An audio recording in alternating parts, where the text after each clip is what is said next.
महाराज जी, लोग तीर्थ स्थान पर तीर्थ याटन करते हैं, जबकि भगवान सभी जगह हैं, कन कन में हैं, तो धार्मिक स्थलों पर जाना चाहिए या नहीं महाराज? अवश्य जाना चाहिए, पर जिस पद्धति से रहना उसी पद्धति से रहना। हर तीर्थ में एक दिन उपवास करना चाहिए। अगर 3 दिन वास करे तो एक दिन उपवास करना चाहिए, दूसरे दिन फलाहार करना चाहिए, तीसरे दिन अन्नाहार करना चाहिए। एक दिन तो प्योर पूरा ऐसे जल पे रहना चाहिए या ऐसे कष्ट सहना चाहिए तीर्थों में जाकर। जैसे गंगा जी नहा के आप देखो कैसा लगता है, एकदम फ्रेश, लेकिन नियमानुसार। अब गए कुल्ला कर रहे हो, थूक रहे हो और मल रहे हो, साबुन लगा रहे हो, कोई अनुभव नहीं होगा।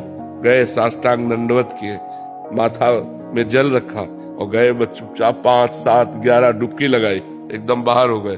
देखो एकदम आनंद आए। ये कमाओ जो तीर्थ स्थानों में परम पवित्र भाव कमाए जाते वो एक, लेकिन बड़ा विचित्र है।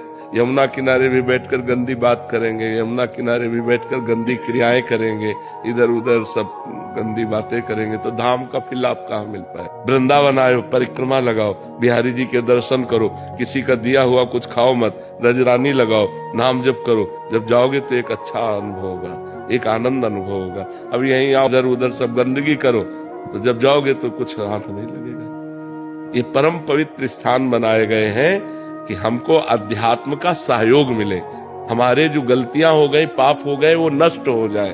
भगवान सर्वत्र है। दूध में घी है, पूड़ी पका सकते हो, लेकिन घी है उसी में, उसकी एक प्रक्रिया है। उसको दही बनाओ, मंथन करो, मक्खन निकालो, फिर उसको तप्त करो, तब वो घी बन जाएगा। समझ रहे ना? ऐसे परमात्मा सर्वत्र है। चीर फाड़ डालो किसी को कहीं भी अगर मिल जाए तो बताओ। उसकी प्रक्रिया है साधना।